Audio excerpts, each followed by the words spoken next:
Dustin, welcome back to the show. Yes, sir. Thanks for having me. Yeah, so it's been what, I don't know, 6 weeks or so, maybe 2 months since we last spoke. Been a few. Yeah. And just a little background if you missed our last visit, we are talking about the Save the Cutoff initiative. And just remind everybody where you're located and what the cutoff is. So we're in Henderson County, Texas, about an hour south of Dallas, southeast of Dallas, in a little town called Trinidad. And the cutoff is a 735 acre oxbow lake that was created in the 30s by reroute of the Trinity River. Uh-huh. And so it is not connected with the Trinity in today. It hasn't been since then. It exchanges water with the Trinity. If When the it cutoff floods, whenever it reaches its point, they have a permit to impound a certain amount of acre feet of water. Once they get over the 735 acre feet, the cutoff runs over the spillway, which then runs back into the Trinity River. okay, okay. So it's still hydrologically connected. So does it typically stay full then? It stays. It's a little bit low right now. It's not. It's probably a foot and a half low. It's not, letting any water out right now, but it normally stays no less than. I mean, no more than 10 feet deep. No less than 10 feet deep. Okay. So that's how at its deepest point is 10 feet. 10 to 12. Yes, sir. Uh-huh. Okay. So backstory, there's a landowner there who is trying to fence you guys out, Yes. and he's put metal piping fence. If you look at the photos on the website to try to prevent you guys from accessing what is essentially public domain, and it was written into law that this was publicly accessible. This was a publicly accessible waterway, and that dates back to what, the 30s as well. 1931, they passed legislation procuring rights to the public to this water body and saying that it couldn't be bought or sold. This land's never been patented. The majority of the cutoff portion of the old river channel to the cutoff has not been patented. So it's still property of the state. Uh huh. And so, when did the problems arise? About, I guess it would have been in February of 21. This landowner purchased this property and closed on it in December of 20. And in February of 21, he started dredging dirt out of the water body and backfilling the state highway easement. And from what we can calculate, just roughly about 50,000 cubic yards of dirt were dredged from the water body and deposited on the state highway easement. And he then built a fence on the state highway easement, impeding access to the water.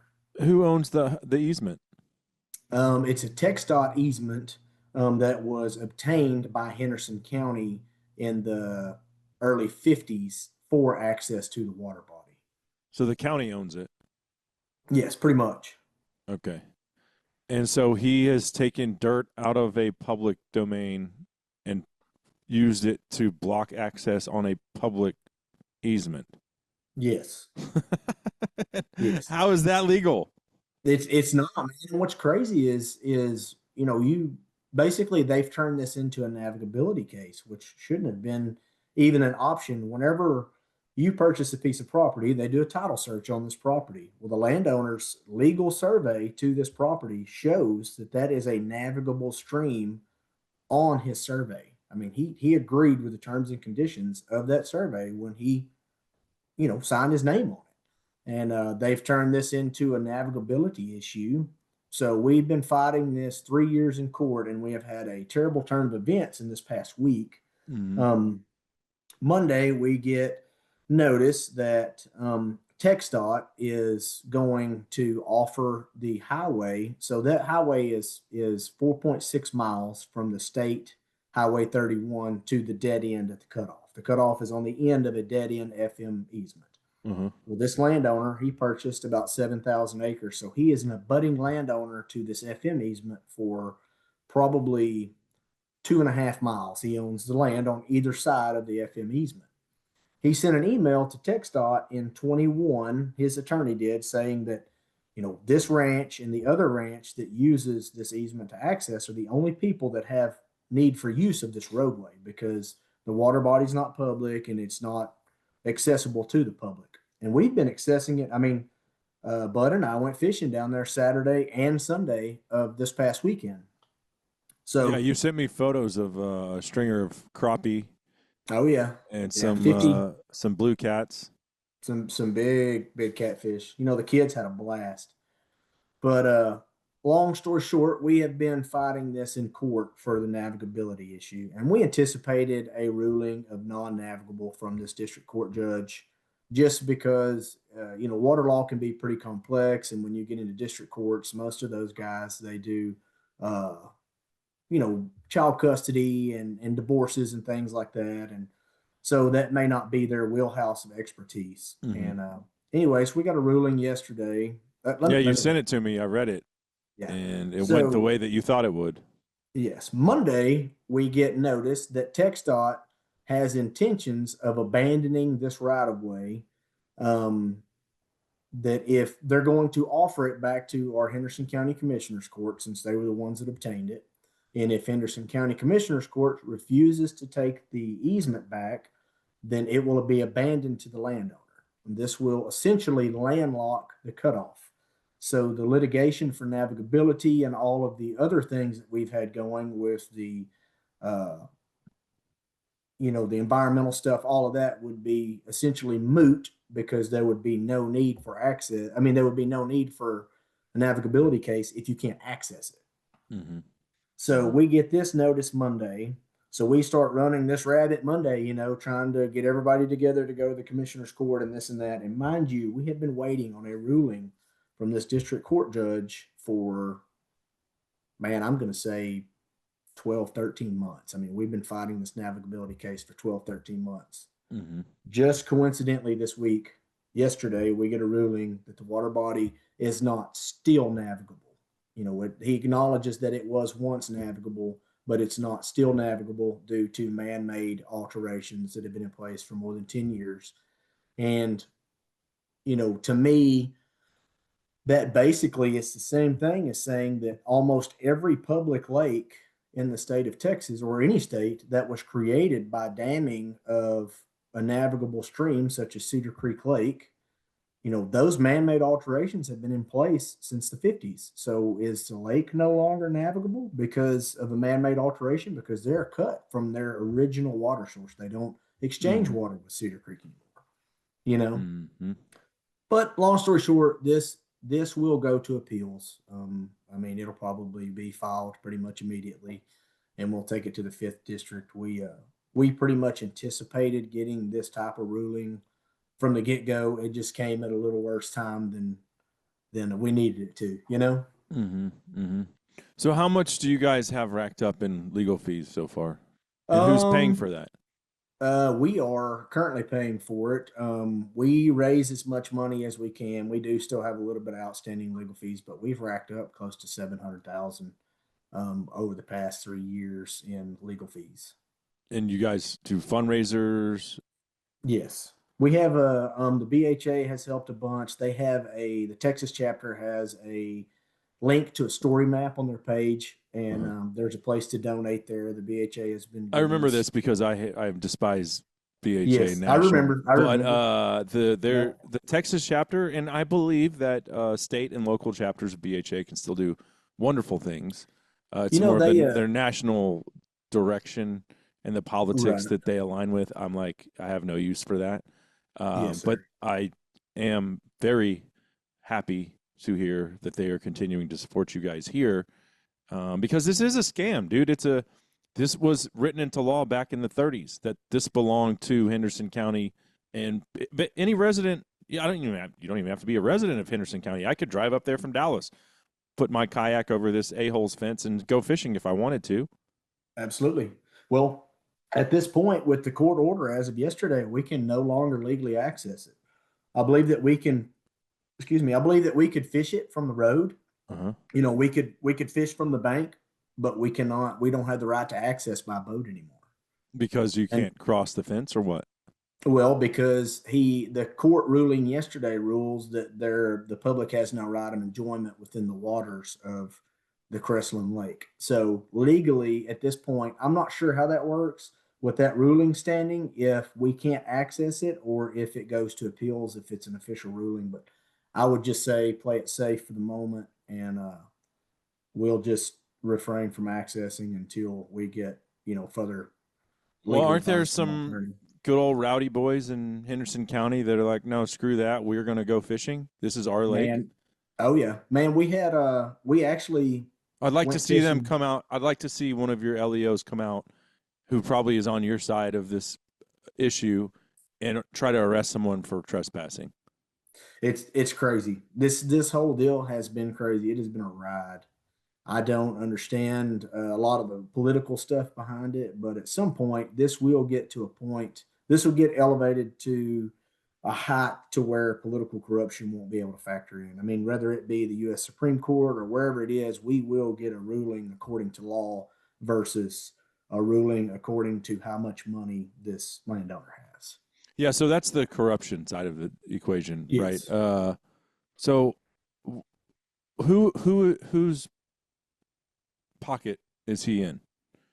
I'm not sure, to be honest. So his attorney is the same attorney. Blake Beckham is the He's same greasing the attorney. wheel somewhere.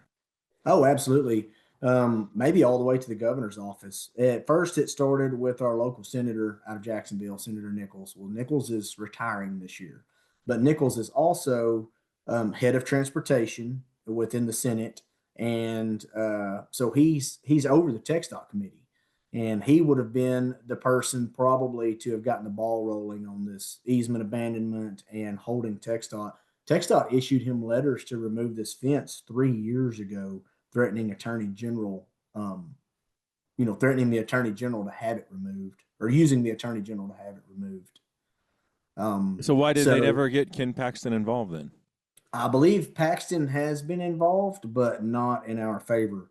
I think that it sure seems like everybody will tell you when you call the governor's office, I mean, when you call the attorney general's office or TxDOT's office, hey, we can't talk to you about this. Basically, TxDOT has put an unofficial gag order on all of their employees. Well, there has been no litigation filed from the attorney general's office on this landowner or the ranch, and there's been no litigation filed by TxDOT on this landowner or the ranch. So if there's no litigation and it's not open, then why are we not privy to any knowledge that affects us directly as the public?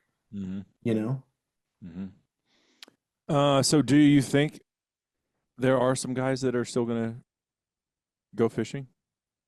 man, I don't know. I think that things are really heated right now, and the most important thing that we can focus on, one thing at a time. Made a post this morning. This isn't the end of the world. We really anticipated this ruling out of this judge. This basically just ends this chapter and gets us into another area. Once we appeal this, it moves it further and further along. This will go to the U.S. Supreme Court, regardless. If we get a ruling in our favor, out of the appeals court, or not in our favor out of the appeals court, it's going to go to the U.S. Supreme Court. So they will have the final say so. Huh. Okay. If we had gotten a ruling in our favor, the landowner would have still had the fence up. They wouldn't have made him take it down, and we would have just still been facing the same thing we've been facing the last 3 years. So it's no skin off our back, Oh like the yeah, code except for you says. can't go fishing, and I know you guys like to duck hunt it, and now duck season's almost here, and who knows when Yes. you're going to get the appeals ruling? It's probably going to be at least 6 months, maybe longer. Hopefully things will move along pretty quick. I just at this point we need to focus on keeping the easement alive, and focus on moving forward with the commissioner's court and trying to persuade them to take this easement until litigation is done. Does he So need the easement? no. Well, I mean, he has access to his property whether he owns the easement or he does not own the easement. My fear is that he will get the easement, even if he doesn't get the easement purchased legally, he will just put a fence up there, and TxDOT won't be able to tell us anything, or they'll refuse to tell us anything, so we won't know any different. Uh-huh.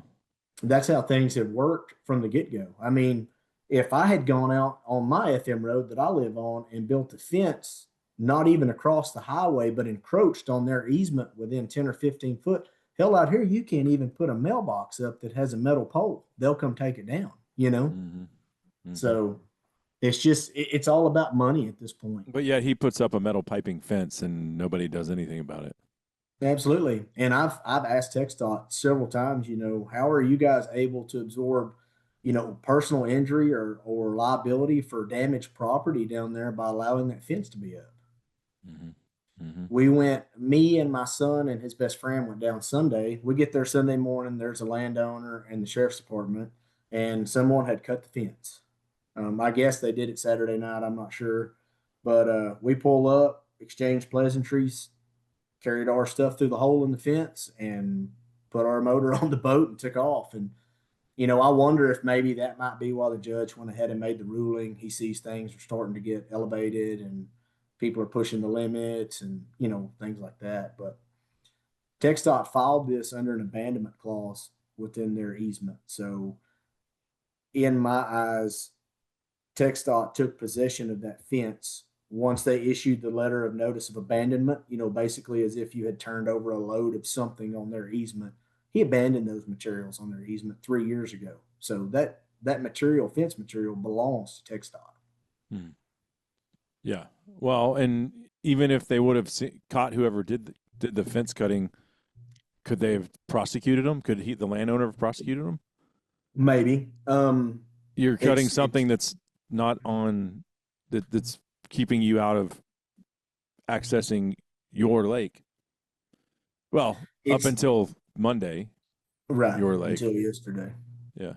Uh-huh. It's I don't know, man. It's one of those things that even if he couldn't prosecute you legally, he could sue you civilly, and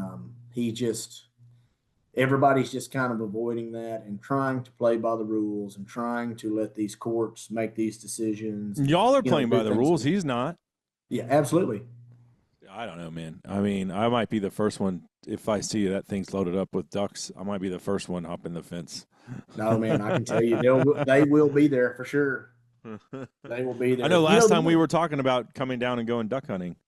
I know. What's the most frustrating thing about the whole deal is this landowner and his kids, they don't use this water body. The landowner told my son that he has not ever wet a hook in there. He's lived here his whole life. He's never wet a hook in the cutoff. So if he's lived on that property his whole life? No, but he used to work there when he was a kid, when Jack Dixon owned it, and he still hasn't. He's never fished the cutoff ever. So I mean, what's the point in trying to privatize something that you don't even care about using yourself? Yeah, he just doesn't like you guys around there, I guess. I guess. Yeah. People are selfish. People that have a lot of land, we've seen it with the corner crossing stuff, right? And I will give BHA National credit for once too. Like they were essential in making sure that you do have the ability to access landlocked public land by crossing the corner of a fence. Like, right. And you should be able to do that. You shouldn't be. We own that land as the public. We shouldn't be locked out of something that we own.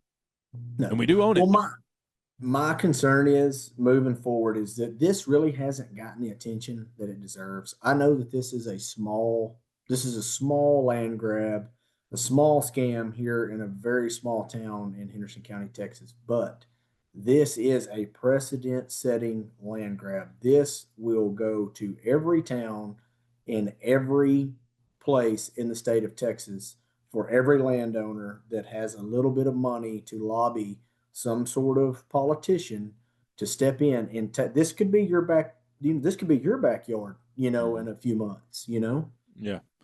Yeah, I've seen it firsthand, fly fishing the Red River in New Mexico, and you'll have landowners that just put up a fence across the river. I'm like, yeah. I'm fly fishing in the river. I'm allowed to do that. I don't care if you own the land on the yeah, more power to you. On the banks, like, great. You can't fence me off, so I would just walk right over it. I'm like, this fence doesn't exist. I cannot be legally prosecuted because it's a river. It is a navigable waterway. Like, you can't keep me out of it legally. But they try. They have no qualms about trying to do crap like that. No. And the bad thing is the ruling that we received yesterday, to me, is basically a legal impossibility. You can acknowledge that one portion of this water body was used for trade and commerce in the early 1800s. So it obtained a character, I mean, a title of navigable in fact. You can't acknowledge that it was once navigable in fact, but it's no longer navigable. That is a legal impossibility. Mm-hmm. Yeah. Yeah. Well, I mean, there's so many things that don't jive here. Right. The But fact that we've been waiting a year for this ruling and it comes down the week before commissioner's court to prove that, maybe that water body isn't navigable, that there's no point for the court to keep this roadway, or the when you fact say that navigable, what are they saying? You can't use a boat? Like what are they saying? Or that it's not navigable because it's no longer connected to the Trinity? they said How are that they making that definition? that it's not navigable because it's no longer connected to the Trinity, and that by building the levee, they destroyed the gradient boundary to be able to measure the width for navigable by statute. Well, that Okay. that lake is an average of 150 to 200 feet wide. So I don't care how much you destroy the gradient boundary, it's way more than 30 feet. Yeah. Yeah. And we've also not even touched or discussed on the land patent acreage versus the new survey acreage. There's the original land patent in 1905 for that parcel of land was 252 acres. The latest survey for that property is 257.8 acres. So that leaves 5.8 acres of excess acreage in that survey that would forfeit back to the state within that stream bed. Huh. So this landowner hasn't even paid taxes on this stream bed. Nobody's paid taxes on the stream bed portion of the Cedar Creek portion that we access through since the 50s. Mm-hmm. Wow. Yeah, it's a nuanced situation, um, because unlike the river, if you say where I was fly fishing, the Red River, I mean, you could put in anywhere and just walk up and down it, and you can go as Right. far as you want, and there ain't a landowner that can do anything about it. They might get mad that you're in the stream adjacent to their property. They can't do anything about it. This you have to access at a place where this landowner has made it problematic, Yes. and that's really the There, difference here. there's 100 years of precedent set here. I mean, this is 100 years of use by the public Uh-huh. precedent that was set 100 years. And it has not been an issue. It has not been a problem over the past 100 years until this one particular landowner came in, did a bunch of illegal work that was not, no legal action was enforced by the state, and now has basically achieved having a water body changed from navigable to non-navigable in court. That's never been done ever. I But mean, it's that is navigable. Like you put a it boat in is there. thousand percent. You It's did it on more than Sunday. 30 feet wide to meet the statute. Yes, more than 30 feet wide to meet the statute requirements. And it was also used as a primary use for trade and commerce in the early 1800s. That is navigable in fact. Yeah. Well, and so when he put the fence up, you guys had like a little dirt boat ramp that you no longer could Yes, utilize, and you right. just have to put the boats up over the fence, right? Yes, Okay. So I mean, he's made it a pain in the rear for you every way that he possibly can. He yes, has um, manipulated property that doesn't belong to him. for sure. And he's used political power to do it. I mean, it's to the point where the senator that he lobbied went to Parks and Wildlife to file complaints on our local game wardens because they wouldn't enforce trespass on something that was not trespassing. Right. You know, Yeah. crazy. Which is why I still think if someone had the cojones to continue utilizing it, they might get hit with some kind of legal action initially, but I see it being thrown out. Like, I just don't see how this is going to jive. This isn't going to stand. No, It it's can't. not. Because, like you said, then it sets a precedent for name the town and name the state. It doesn't matter. Like, Yeah, it could be it'll be anywhere. in your town before you know it. Yeah. Yeah. Yeah. Yeah. Well, right on, man. Let's do this. Let's do this again when we have another update. We'll That continue to sounds great. cover the story. We'll go to Commissioner's Court on the 30th, and I'll be able to shoot you an update on that to whether or not the Commissioner's Court decided to keep the roadway active. If not, then I guess we will fight TxDot tooth and nail until we don't have a choice. But I mean, eventually, like I said, this But will escalate. is TxDot obligated to keep it open legally? I would think that as long as their argument to me was that, hey, we're wasting taxpayer money funding maintenance on this road and doing bridge inspections to a place that goes to nowhere. And I told the area engineer, I was like, yeah, the same people that pay those taxes for that taxpayer money that you think you're wasting are using that highway that they're paying taxes to maintain to access a public water body that they've been able to access for 100 years. So Ironic. you can take that He's argument bitching at you else. about, oh, we're wasting taxpayer dollars. Dumbass, it's my taxpayer dollars. Yeah, maybe we're wasting taxpayer dollars paying you $200,000 a year to be non-compliant on enforcing the law to have this fence removed. Mm-hmm. Yeah. You know? Yeah. Okay, so you guys will go to the commissioners' meeting coming up here. On the 30th. Is that a county meeting or is that a state? Like where? It'll be a county meeting. A county commissioners meeting. Okay. And then if you don't get a resolution there, I mean, you've already appealed this legally. So where's the next step in the process as far as that is concerned? I would say like where's the appeal going to? I believe it goes to the 5th district in Tyler. Okay. I believe that's where it goes, and then it'll leave there and probably go to I guess it would go to the Supreme Court at that point. Mm-hmm. Mm-hmm. So to Austin. Yes.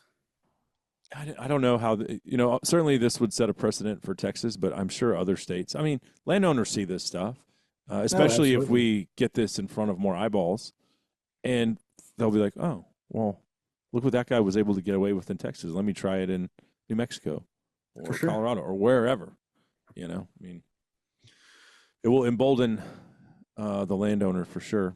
And I'm not anti, and you're not either. No, we're not anti-private land. We live in a state that's 98% private land, which is why protecting the limited resources that we have and we own publicly is so important. Absolutely. We've approached the landowner with numerous opportunities to use his construction company to help maintain the property with government grants through the nonprofit. Parks and Wildlife has approached him to be able to basically just lease state-owned property. They were going to pay him money to lease state-owned property from him to create a type 2 public area. And that way it would have to have people would have to have type 2 permits to access it. He would have a log of every person that went in and out of that property. Mm-hmm. He's just greedy. He just doesn't want anybody there. Just selfish. Like he even said to you, I don't use it, but I don't want you to either. Right. And what a douchebag. Yeah, exactly. Yeah. So I don't know, man. Well, we are certainly in your corner, and we'll try to keep spreading the word, get as many people involved and aware of the situation, because I've never hunted or fished the Cutoff, but certainly want to. You invited me. I'm coming. Yeah.